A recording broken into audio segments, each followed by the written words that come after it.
আমার এই মালবেরি ফলের চারাগুলোর ভিডিও তো মোটামুটি সবাই দেখেছিলেন। এগুলা কি ছোট ছোট চারা নিয়ে এসেছিলাম, আর চারাগুলাতে কি পরিমাণ যে ফল ছিল এটা তো ভিডিওতে আমি দেখাইছিলাম আগেও। আর এখন দেখেন এই চারার পরিবর্তন, কত বড় হয়ে গেছে, কত বড় বড় ফলের সাইজগুলো হয়ে গেছে। তবে ইদানিং অনেক ফল কম আসতেছে, গাছটার এত গ্রোথ, তাই ভাবলাম গাছের কিছু ডাল কেটে দেওয়া যাক।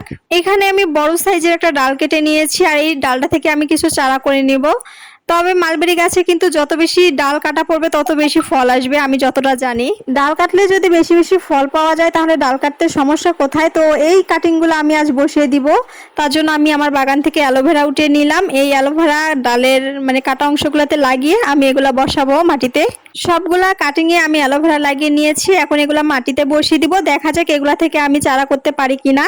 আমার এই জায়গাটাতে আমি সবকিছু কাটিং বসাই, মানে কিছু কাটিং হয় কিছু কাটিং মারা যায়, যেমন গোলাপের কাটিং বসিয়েছি, জবার কাটিং বসিয়েছি, আর এখন এই মালবেরি কাটিং বসাচ্ছি। এই মাটিগুলো অনেক নরম থাকায় আমাকে আর গর্ত করতে হয়নি, আমি শুধু কাটিংগুলো বসিয়ে দিয়েছি। এখন শুধু অপেক্ষা এই কাটিংগুলো থেকে কবে চারা হবে। তো আমার আজকে ভিডিওটি এই পর্যন্ত, ভালো থাকবেন সবাই, বাই বাই।